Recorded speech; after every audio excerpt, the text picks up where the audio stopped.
હું છું દર્શના અને આજે હવે હું તમને બતાડવા જઈ રહી છું મેંગો મટકા કુલ્ફી. કારણ કે ગરમી વધારે પડતી છે, મે જૂન ગરમી રહેવાની જ છે, તો આપણે રોજ રોજ બહાર આઈસ્ક્રીમ ખાઈએ એના કરતાં ઘરના જ ઇન્ગ્રીડિયન્ટ્સથી 15 થી 20 મિનિટમાં આવી મટકીઓમાં જો તમે આઈસ્ક્રીમ સેટ કરી દો તો હેલ્ધી પણ છે અને રાતના એઝ અ ડેઝર્ટ પણ ખાવાની બહુ જ મજા આવે છે. ઓકે, તો હવે હું તમને બધા ઇન્ગ્રીડિયન્ટ્સ બતાડી દઉં. ચલો અહીંયા આવી જાઓ. સૌથી પહેલાં આપણે લેવાનું છે ફૂલ ફેટ મિલ્ક. 1 લીટર મિલ્ક લીધું છે મેં, 1 લીટર દૂધ, અને એમાંથી અડધી વાટકી દૂધ મેં કાઢી લીધું છે. જેમાં હું આ અડધી વાટકી દૂધ મેં કાઢ્યું છે, જેમાં હું 3 ટેબલસ્પૂન કોર્નફ્લોર એડ કરીશ. સ્લરી કરીને આ દૂધ જ્યારે હું ઉકાળીશ ને એમાં એ સ્લરી એડ કરીશ. પછી આની માટે એક માવો બનાવવાનો છે. એની માટે આપણને હું જે મેઝરમેન્ટ કહું છું એ મેઝરમેન્ટ પરફેક્ટલી ફોલો કરવું જ પડશે, તો જ આ મટકા કુલ્ફી સેટ થશે. એક્ઝેક્ટ એ જ મેઝરમેન્ટ ફોલો કરવાનું છે. તો એની માટે માવો બનાવવાનો છે. એની માટે અડધી વાટકી દૂધ લીધું છે. પછી એ આ જ વાટકી સેમ યુઝ કરીને મિલ્ક પાવડર લેવાનું છે. 1 વાટકો મિલ્ક પાવડર લેવાનો, અડધી વાટકી દૂધ, અને લેવાની છે 2 ટેબલસ્પૂન ઘી, જે મેં અહીંયા લીધું છે, ઘી લઈ રાખ્યું છે. પછી આની માટે હું મેંગો મટકા કુલ્ફી કરું છું એટલે આપણે કેરીનો રસ કાઢ્યો છે, જે હું એ જ મારા મેઝરિંગ કપ સેમ જ છે. દર વખતે હું સેમ મેઝરિંગ કપ લઉં છું.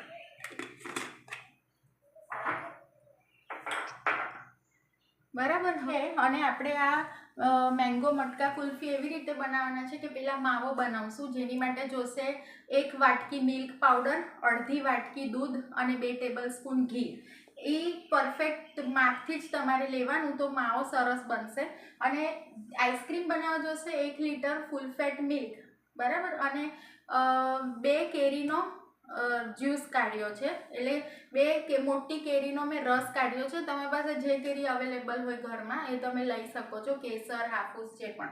અને હા, 1 લીટર દૂધ હોય ને આઈસ્ક્રીમ બનાવવા માટે, તો આપણે આ રેસીપીમાં ખાંડને કેરેમલાઇઝ કરવાની છે.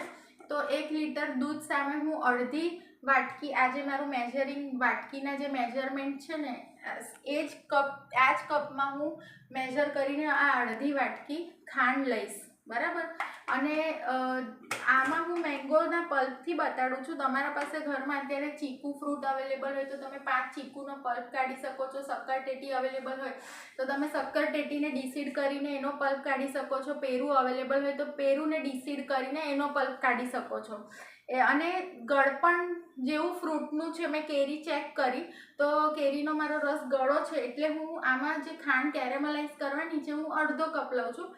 તમે 3/4 લઈ શકો છો. તમારે કેરી થોડીક ઓછી ગળી હોય તો તમે 3/4 કપ ખાંડ લઈ શકો કેરેમલાઇઝ કરતી વખતે. તો આવી રીતે મેઝરમેન્ટ છે જે તમારે યાદ રાખવાના છે, બરાબર.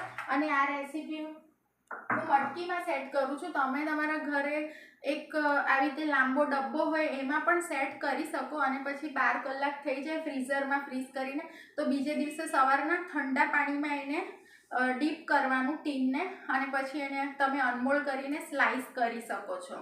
અને આ ફ્લેવર એવી છે કે તમે આમાં એમને હું મેંગોનો પલ્પ નાખું છું, તમે બસ આ કેરેમલાઇઝ કરીને એલાયચી નાખીને પણ આને સેટ કરી શકો, પ્લેન બી સેટ કરી શકો, કેસર પિસ્તા ફ્લેવર આપી શકો. જે ફ્લેવર તમારે આપવી હોય એ લાસ્ટ સ્ટેજમાં આપવાની છે. એટલે you can select any of the flavours, or you can eat it just after caramelizing it. You can set it and just enjoy it in its natural form. Okay, હવે આ છે 1 લીટર દૂધ છે, જેને આપણે ઉકાળશું. 1/4 રિડ્યુસ કરશું.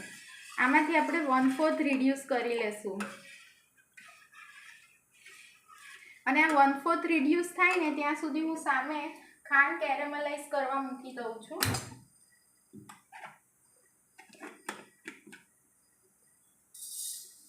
જેને આપણે હલાવવાની નથી, એની જાતે જ આવી રીતે લોયું આમ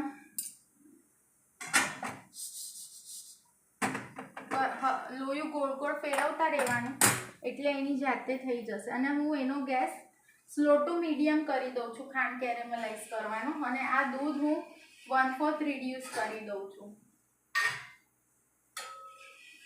અને હું આમાં કોર્નફ્લોરની સ્લરી એડ કરું છું. તમે આમાં ઘરે કસ્ટર્ડ પાવડર હોય તો 3 ટેબલસ્પૂન કસ્ટર્ડ પાવડર લઈ શકો, આરારોટ હોય તો આરારોટ લઈ શકો, અને જો ફાસ્ટિંગ કરતા હોય કોઈ એવું ફાસ્ટ હોય તો સાબુદાણાનો પાવડર બી 3 ટેબલસ્પૂન નાખી શકો. તો આ તમે ફાસ્ટમાં પણ આ મટકા કુલ્ફી એન્જોય કરી શકો.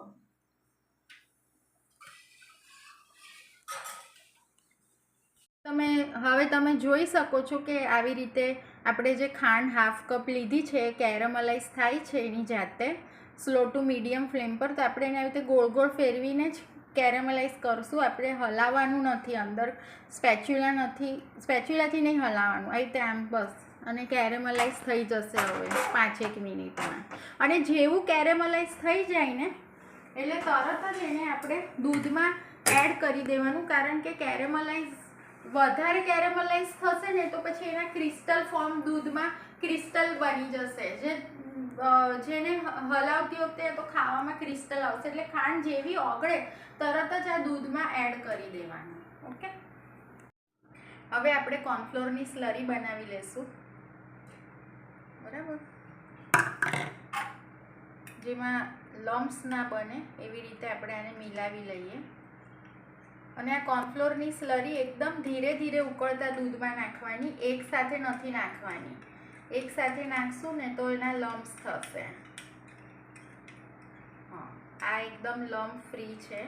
તો હવે આપણે એને દૂધ ઉકળે છે એમાં આપણે આને એડ કરી દઈએ. એકદમ સ્લોલી હું એડ કરું છું અને મિલાવતી જઉં છું.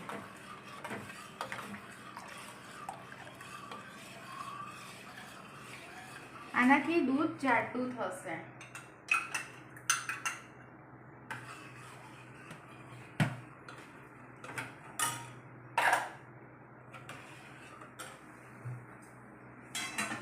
અને આ તમે જોઈ શકો છો કે ખાંડ કેરેમલાઇઝ થઈ ગઈ છે. તો મેં ખાંડનો ગેસ સ્વિચ ઓફ કરી દીધો છે અને હવે હું એને આમાં નાખી દઈશ, ઉકળતા દૂધમાં. આ બધું જ આમાં નાખવાનું છે કેરેમલાઇઝ થઈ ગયા પછી.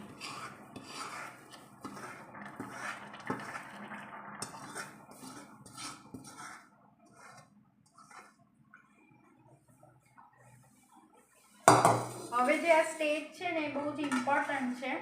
હવે જ અંદર બધું સાચવવાનું છે જે છે. હવે એની માટે આવું વિસ્ક જોશે, જેનાથી આપણે આ દૂધને મિલાવશું. એટલે અંદર આ બધા ક્રિસ્ટલ કે કશું આવી રીતે ફોર્મ થયું હોય તો બધું ભાંગી જશે અને ઇઝીલી મળી જશે.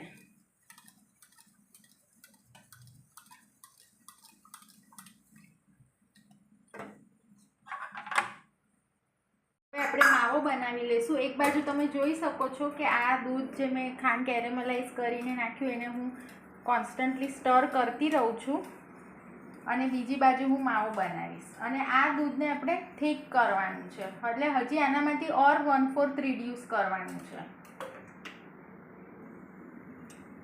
હવે આમાં હું માવો બનાવવા 2 ચમચી ઘી લઉં છું. હવે માવો બનાવવા સૌથી પહેલાં આપણે આ 1 કપ મિલ્ક પાવડર, અડધો કપ દૂધ, એને આપણે નીચે પ્લેટફોર્મ ઉપર સૌથી પહેલાં પ્રોપરલી મિલાવી લેવાનું છે.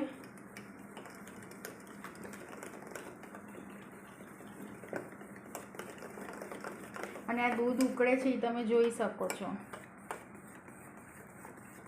આ લમ્પ ફ્રી જે છે માવા બનાવવા માટે, એને હવે આ ઘીમાં એડ કરવાનું છે માવો બનાવવા. 2 ગેસ સ્લો રાખ્યા છે મેં.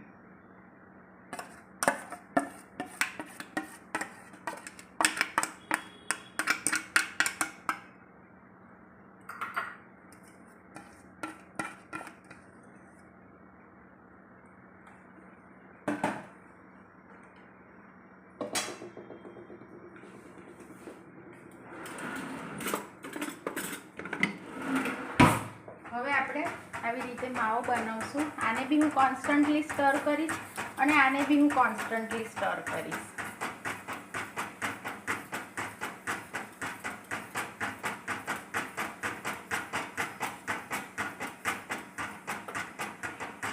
હવે લગભગ 7 થી 8 મિનિટમાં માવો તૈયાર થઈ જશે. આપણે જે દૂધ ઉકાળીને કેરેમલાઇઝ્ડ શુગર એમાં નાખી હતી એ દૂધ હવે લ્યુકવોર્મ થઈ ગયું છે, લ્યુકવોર્મ ટેમ્પરેચર પર આવી ગયું છે, એટલે કે નવશેકું થઈ ગયું છે અને આ માવો તૈયાર થઈ ગયો છે. જે મેં માવો આ બાજુ બનાવ્યો હતો મિલ્ક પાવડર, દૂધ અને ઘીથી, એ માવો તૈયાર થઈ ગયો છે અને આ છે કેરીનો રસ. હવે આ સ્ટેજ ઉપર સૌથી પહેલાં આપણે આમાં માવો એડ કરીશું. આવી રીતે આમાં મેં માવો ઉમેરી દીધો છે. તમે બહાર જ્યારે મટકા કુલ્ફી ખાઓ ત્યારે એક કણી ખાવામાં કણી આવે છે, એ આ માવો જ હોય છે, બરાબર. અને હવે જો આ સ્ટેજ ઉપર હું અત્યારે આ બોસ મશીન ફેરવીશ 1-2 મિનિટ માટે, અને તમે એને આ સ્ટેજ ઉપર બી મટકીઓમાં આવી રીતે સેટ કરી શકો છો. જો તમારે પ્લેન ફ્લેવર ખાવો હોય તો આ સ્ટેજ પર બી સેટ થઈ જાય. બોસ ફેરવવાનો 2 જ મિનિટ અને પછી મટકીઓમાં સેટ કરી દેવાનું. અને તમે ચાહો તો આ જ સ્ટેજ પર એમાં એલાયચી પાવડર નાખી શકો તો એલાયચી મટકા કુલ્ફી થઈ જાય, બદામ નાખો તો બદામ મટકા કુલ્ફી થઈ જાય, કેસર પિસ્તા નાખો તો કેસર પિસ્તા મટકા કુલ્ફી થઈ જાય. ચીકુનો પલ્પ આ સ્ટેજ ઉપર એડ કરો, 5 ચીકુના પલ્પ, તો પછી ચીકુ મટકા કુલ્ફી થઈ જાય, સક્કરટેટી મટકા કુલ્ફી. આ સ્ટેજ ઉપર તમારે જે ફ્લેવર જોઈએ એને આ સ્ટેજ ઉપર તમારે એડ કરવાનું છે. અને ફ્લેવર જ ના જોતી હોય, ખાલી કેરેમલાઇઝ્ડ ફ્લેવર જોઈએ છે, તો બસ આ 2 મિનિટ બોસ મશીનને 2 જ મિનિટ અંદર ચર્ન કરવાનું છે, વધારે નહીં. નહીંતર પેલા દાણા જે ખાવામાં આવે છે ને એ ઓવર ચર્ન કરવાથી દાણા નહીં આવે, એટલે આપણે 2 જ મિનિટ ચર્ન કરશું, બરાબર. અને હું મેંગો મટકા કુલ્ફી બનાવું છું એટલે હું મેંગોનો પલ્પ નાખું છું. આ 2 કેરી છે, 2 મોટી કેરીનો પલ્પ હું આમાં એડ કરી દઉં છું.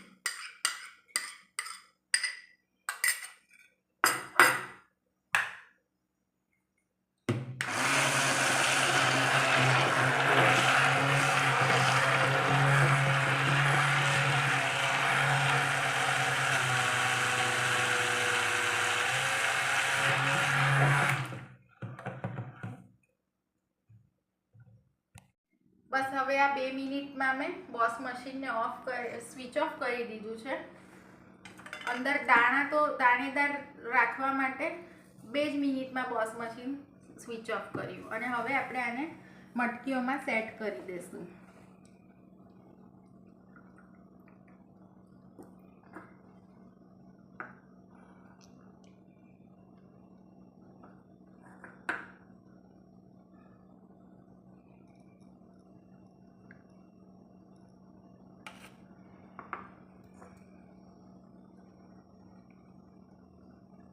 અને આ બધી જ મટકીઓ ઉપર હું ક્લીન વ્રેપ હમણાં ચડાવી દઈશ, જેનાથી શું છે કે ફ્રીઝરમાં બરફ ના જામી જાય. એટલે તમારે એને ક્લીન વ્રેપ કરીને મટકીઓને ફ્રીઝરમાં સેટ કરવાનું. હવે આપણે આ મટકી ફ્રીઝરમાં સેટ કરી દઈશું.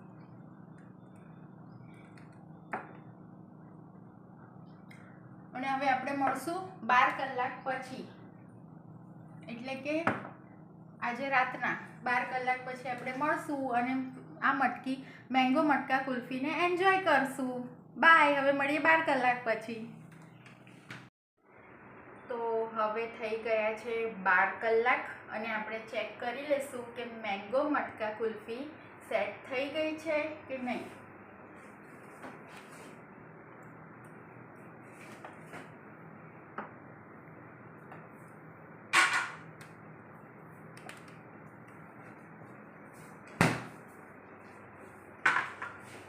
તો તમે આ જોઈ શકો છો કે મટકીઓ કેટલી સરસ સેટ થઈ ગઈ છે.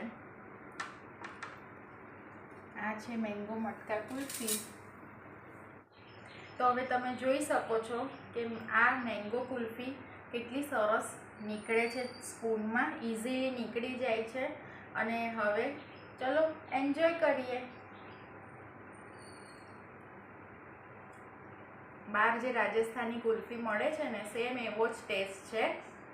તો હવે તમે બધા ઘરે ટ્રાય કરજો મેંગો મટકા કુલ્ફી. અને મારી આવતી રેસીપી માટે રેડી થઈ જાઓ. જોવા જે છે રીંગણાનું ભરેલું શાક. Bye. Have a nice day.